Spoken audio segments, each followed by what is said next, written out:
Hello everyone, हाय मैं वशिष्ठ और आज हम बात करने वाले हैं दो प्रोजेक्ट के बारे में। और दोनों प्रोजेक्ट इन्वेस्टर के दिल के बहुत करीब रहे हैं और दोनों ही प्रोजेक्ट के बारे में हर कोई जानना चाहता है। और दोनों ही प्रोजेक्ट के लिए बहुत सारे इन्वेस्टर कंफ्यूज भी होने वाले हैं कि कौन से प्रोजेक्ट में इन्वेस्ट करें। मैं पूरी तरीके से आपको क्लैरिफिकेशन दूंगा, पूरी तरीके से आपको आसान भाषा में समझाऊंगा कि कौन सा प्रोजेक्ट ठीक रहेगा। सबसे पहले हम इन दोनों प्रोजेक्ट के बारे में जान लेते हैं। फर्स्ट प्रोजेक्ट है गोदरेज। जी हाँ, गोदरेज जो सेक्टर 89 में आ रहा है। और गोदरेज का नाम सुनते ही ये वो ब्रांड है जो हमारे जन्म लेने से, और चलिए आगे मैं नहीं बोलता, लेकिन हमारे पूरे लाइफ टाइम में किसी ना किसी प्रोडक्ट के रूप में हम यूज करते हैं, इसलिए ये हमारे बहुत करीब रहा है। और जब ये प्रोजेक्ट लॉन्च होता है इस बिल्डर का, तो इन्वेस्टर के लिए हमेशा ये रहता है कि चलो हमें ख़रीदना चाहिए, और इमोशंस बिल्कुल इस प्रोजेक्ट के साथ जुड़े हुए हैं। लेकिन यदि हम इन्वेस्टर हैं तो इमोशंस को साइड में रख के और फिर हमें आगे बढ़ना होगा, और यही मैं आज करने वाला हूँ। और सेकंड प्रोजेक्ट है आशियाना। जी हाँ, आशियाना आमरा, जहाँ पे हर एंड यूजर अपना आशियाना, अपने सपनों का आशियाना देख रहा है। लेकिन मैं ज़्यादा इन पे ये बात नहीं करूँगा कि दोनों ही प्रोजेक्ट हैं, इनसे अच्छा इन्वेस्टमेंट भी दूसरे किसी बिल्डर में हो सकता है। बट आज मैं महज इन दोनों प्रोजेक्ट के जो डिफरेंस है और जिसमें जो अच्छा है जो बुरा है वो सब कुछ आपके साथ शेयर करने वाला हूँ, बिना किसी लाग लपेट के। लाग लपेट वैसे मुझे आती भी नहीं और सीखने का कोई प्लान भी नहीं है। सबसे पहले हम जान लेते हैं कुछ स्टार्टिंग में हम कुछ 100 डिटेल्स जानेंगे दोनों प्रोजेक्ट के बारे में, और उसके बाद मुझे क्या लगता है वो मैं आपको शेयर करूंगा कि कौन सा प्रोजेक्ट आपके लिए अच्छा हो सकता है और कौन सा सेकंड नंबर, यानी कि फर्स्ट चॉइस और सेकंड चॉइस यदि इन दोनों में देखना हो तो कौन से हो सकते हैं। और दूसरे कुछ और भी इनसे अच्छे इन्वेस्टमेंट भी हो सकते हैं, वो भी मैं आपको आने वाले वीडियोस में शेयर करूंगा। तो सबसे पहले मैं बात करने वाला हूँ गोदरेज के बारे में, जो करीब करीब 14 एकड़ के आसपास 14 एकड़ में आ रहा है। इतनी ही यूनिट्स, यानी कि पर एकड़ करीब करीब 100 यूनिट्स, 1400 यूनिट्स के आसपास यहाँ पे बिल्डर लेके आ रहा है। 1400 यूनिट, 14 एकड़, जो गए ना कि इसे एक्स्ट्रा लग्जरी भी कहा जा रहा है, और वो भी गोदरेज का। देखिए क्या है कि जो एरिया है वो, जो गवर्नमेंट यहाँ पे जिस तरीके से इसको डेवलप करने वाली है ना ग्लोबल सिटी की वजह से, और कि यहाँ पे आपको वॉकिंग डिस्टेंस पे आपको कमर्शियल, आपको रेजिडेंशियल, आपको इंडस्ट्रियल सब कुछ यहाँ पे मिलने वाला है वॉकिंग डिस्टेंस पे। टोड बोल देते हैं उसको, टीओडी जोन है। तो यहाँ पे एफएआर भी बहुत ज़्यादा बिल्डर को मिल रहा है। यहाँ पे आपको 2 BHK, 3 BHK एंड 4 BHK, और वेरिएशन इतना कि करीब करीब स्टार्टिंग 1250 स्क्वायर फीट के आसपास मान के चलें, और ये चला जाता है आपका 3250 स्क्वायर फीट। आप एक अप्रोक्स आइडिया मान के चलें।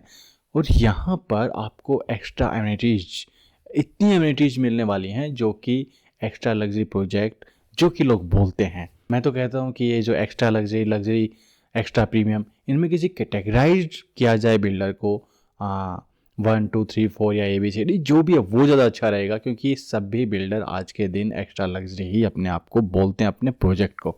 तो क्लाइंट भी काफ़ी कंफ्यूज होते हैं। लेकिन हाँ, एमिनिटीज वाइज ये प्रोजेक्ट बहुत अच्छा रहने वाला है। और यदि आशियाना के बारे में बात करें तो 22.34 एकड़ में जो प्रोजेक्ट आ रहा है सेक्टर 93 में, फर्स्ट फेज सेकंड फेज आ भी चुके हैं। और यहाँ पे फर्स्ट फेज में 5 एकड़ में जो 1 2 3 4 टावर थे, प्लस कमर्शियल थे, कुछ AWS यूनिट थी, टोटल 224 यूनिट थे, plus 120 unit AWS and plus हैं 16 शॉप्स थी आपकी। और सेकंड फेज में आपका 3.93 एकड़ का 4 टावर आ रहे हैं, और टावर है 5 6 7 8, 224 यूनिट ही थी। और थर्ड फेज में फिर से बिल्डर बहुत जल्द आने वाला है। और आप जानते हैं फर्स्ट फेज और सेकंड फेज में क्या हुआ था। फर्स्ट फेज में भी आपका जो बिल्डर है बहुत जल्द EOI उसने करेक्ट पहले से 3-4 महीने पहले से ही कर रहा था, तो हाथों हाथ सोल्ड आउट। नेक्स्ट फेज आया, उसमें तो कुछ घंटे ही लगे और पूरा प्रोजेक्ट सोल्ड आउट। बट हम इसे कहेंगे कि 4 से 5 महीने की हार्ड वर्किंग थी यहाँ पर बिल्डर की, प्लस चैनल पार्टनर्स की। इसे एक दिन बोलना है, कुछ घंटे बोलना, ये एक अकेली मार्केटिंग ही कह सकते हैं। बट फिर भी कोई बिल्डर यदि EOI पर और इतनी ज़बरदस्त तरीके से सेल हो जाए तो बिल्डर ने धमाल तो किया है। यदि इन दोनों प्रोजेक्ट की हम बात करें तो जहां आपका गोदरेज है यूथ्स प्लस सीनियर सिटीजन्स, इन दोनों को अट्रैक्ट करने की कोशिश करेगा अपनी एमिनिटीज से। वहीं आशियाना किड सेंट्रिक है एंड इस वजह से अकेले आपका जो नए 30 to 45 के एज के लोग हैं उनको ज़्यादा अट्रैक्ट करेगा। अब बात करते हैं लोकेशन के। लोकेशन नो डाउट आपका गोदरेज और सेक्टर 93 दोनों ही बहुत अच्छी लोकेशन है। अब कुछ लोग कहेंगे कि जो द्वारका एक्सप्रेसवे के पास में सेक्टर 89 है तो उसका ज़्यादा फ़ायदा गोदरेज को मिलेगा, बट मैं कहता हूँ कि प्रोजेक्ट यदि अच्छा है, उसके आसपास रेजिडेंशियल प्रोजेक्ट दूसरे अच्छे हैं, तो इतना जो डिफरेंस है वो कोई भी फ़र्क नहीं डालेगा रीसेल वैल्यू में। हाँ, आपका जब लॉन्चिंग टाइम पे होता है, जब फ्रेश लॉन्चिंग होती है, उस टाइम पे ये डिफरेंस बहुत बड़ा दिखता है, बट बाद में देखा जाता है कि प्रोजेक्ट कैसा है और उसके आसपास की लोकेलिटीज कैसी हैं, दूसरे जो बिल्डर हैं वो कैसे हैं। और बहुत सारी आपको मैं सोसाइटी जैसी, यदि कोई कहे कि ऑन रोड सोसाइटी का प्राइस ज़्यादा है, अंदर वाली सोसाइटीज़ का कम होता है, मैं आपको इतनी सोसाइटीज़ के नाम गिना सकता हूँ जिसमें ऐसा कोई भी डिफरेंस नहीं है, जो बराबर की सोसाइटीज़ हैं। और वो पॉजिटिव एंड नेगेटिव दोनों ही बातें निकल के आती हैं, बट हाँ दोनों ही अच्छी लोकेशन में है, हमें ये कहना होगा। थर्ड आपका जो मैं बोलने वाला हूँ वो ये जिसमें मेरा भी लॉस है, बट हाँ मैं हमेशा अपने वीडियो में जो होता है वही शेयर करता हूँ, इसलिए आज भी यहाँ कर रहा हूँ कि ब्रोकर ज़्यादा गोदरेज की तरफ क्यों बोलेंगे, फेवर क्यों लेंगे। इसकी सबसे बड़ी वजह है कि गोदरेज के पास ज़्यादा यूनिट्स हैं, क्योंकि आशियाना के लिए मार्केटिंग तो इतनी ज़्यादा हो रखी है और यूनिट्स इतनी होती हैं, तो क्या होता है कि सबके पास वर्किंग टाइम बहुत कम होता है और इतने वाइज मार्केट में उठ भी जाते हैं ऑलरेडी। तो ये भी कंफर्म नहीं होता कि भाई ये चेक लग भी जाएगा नहीं लग जाएगा, बट हाँ कोशिश सभी की जाती है और हर कोई ये कहता है कि मेरी पकड़ इतनी है इसलिए मैं यहाँ पे चेक आपका लगा के रहूँगा। बट जब बिल्डर के पास यूनिट सेल हो जाती हैं तो भाई मैं चाहे मेरी कितनी भी पकड़ हो मैं नहीं लगा सकता। जो सच है वो सच है, बट हाँ वहाँ पे वर्किंग बहुत दिनों के लिए है, ज़्यादा यूनिट्स हैं, काम ज़्यादा है और आसानी से आपका, फिर मैं ये कहूँगा कि ऐसा नहीं है कि वो बिल्डर 10 दिन चले या 15 दिन चले, हो सकता है वो कम भी चले, लेकिन उसके कुछ दिन बाद फिर भी यूनिट मिल जाती हैं। तो ब्रोकर के पास, चैनल पार्टनर्स के पास काम करने का टाइम बहुत है और यूनिट ज़्यादा है, इसलिए ज़्यादातर लोग बोलेंगे कि गोदरेज के लिए काम कर लेते हैं। आप गोदरेज में अप्लाई कर लीजिए। प्राइस की बात करूं तो गोदरेज करीब 15,500 16,000 के आसपास का रेट लेकर आ सकता है और वहाँ पर पीएलसी अलग से रहेंगी और इस सब को मिलाकर वो 17-18 हज़ार रुपये तक चला जाएगा। इस वजह से आशियाना काफ़ी ज़्यादा अट्रैक्टिव प्रोडक्ट बनता है और इसी वजह से मेरा जो फेवर है वो आशियाना है। मैं फिर कह दूं मैं इन दोनों प्रोजेक्ट का कंपेयर कर रहा हूं, इसका मतलब ये नहीं कि ये ही टॉप पे हैं, इनसे भी अच्छे ऑप्शन हो सकते हैं इन्वेस्टमेंट के लिए जो दूसरे वीडियोज़ में शेयर करूंगा। लेकिन आज मैं इन दोनों के बारे में बात कर रहा हूं तो इन्हीं के बारे में मान के चलें फर्स्ट चॉइस सेकंड चॉइस, यदि इन दोनों में से ही आपको एक चूज करना हो। गोदरेज क्या है मैं आपको रियलिटी बताऊं तो गोदरेज एक बहुत बड़ा नाम तो है, लेकिन कहीं कहीं मुझे लगता है उस नाम के साथ स्टार्टिंग में बिल्डर ने बहुत ज़्यादा अच्छा नहीं किया। हाँ उसके दूसरे प्रोडक्ट हो सकते हैं बहुत अच्छे हों और हैं भी, बट यहाँ पे कंस्ट्रक्शन क्वालिटी इनकी कुछ प्रोजेक्ट्स में तो ठीक देखने को मिली, जैसे सेक्टर 106 में हाँ वो कंस्ट्रक्शन क्वालिटी ठीक है, बट कुछ प्रोजेक्ट्स में ऐसी देखने को मिली कि जो गोदरेज के आसपास भी नहीं ठहरती जिस टाइप की इसकी ब्रांड वैल्यू है। लेकिन आशियाना की बात करूँ तो आशियाना में वो एक नेगेटिव पॉइंट नहीं है, कंस्ट्रक्शन क्वालिटी इनकी अच्छी है। इसके बाद आफ्टर सेल सर्विस की बात करूँ तो उसमें भी आशियाना कुछ मुझे ज़्यादा अच्छा लगा और वैसे बहुत ज़्यादा डिफरेंस नहीं है। आपको मैं गोदरेज के प्रोजेक्ट की बात करूँ और आशियाना की बात करूँ बहुत बड़ा डिफरेंस नहीं है, बट हाँ मुझे कुछ हद तक लगा तो वो मैंने आपको शेयर किया। यदि आपको लगता है और गोदरेज में कोई पहले से कोई रेजिडेंट्स हैं और अपना व्यू शेयर करना चाहते हैं तो प्लीज़ कमेंट बॉक्स में करें, काफ़ी हेल्पफुल रहेगा मेरे व्यूवर्स के लिए और सभी लोगों के लिए।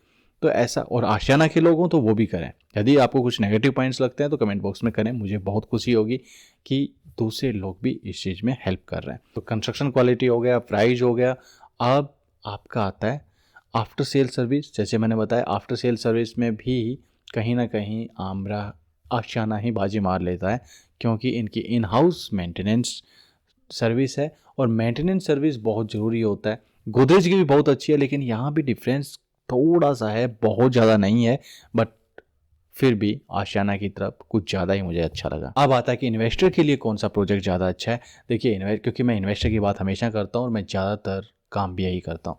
सो यहाँ पर इन्वेस्टर की बात करें तो यहाँ पर यह दोनों ही बिल्डर बहुत ज़्यादा अच्छे तो नहीं हैं।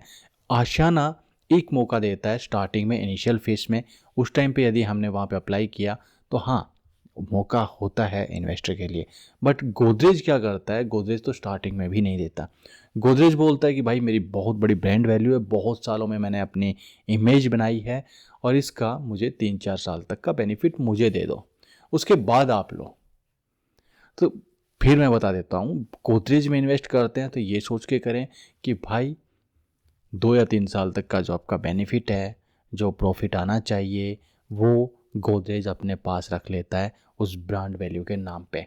लेकिन आशियाना में ये है कि आशियाना में थर्ड फेज है ये, तो इन्वेस्टर के लिए ठीक ठाक है। लेकिन इससे अलग कुछ और जो फ्रेश प्रोजेक्ट आ रहे हैं, कुछ और प्रोजेक्ट आ रहे हैं जो मैं शेयर करता भी रहता हूँ, या कौन से हैं आप मुझे व्हाट्सअप भी कर सकते हैं, तो वो मुझे ज़्यादा अच्छे लगते हैं। यदि इन्वेस्टर को आना है तो उनमें ज़्यादा है।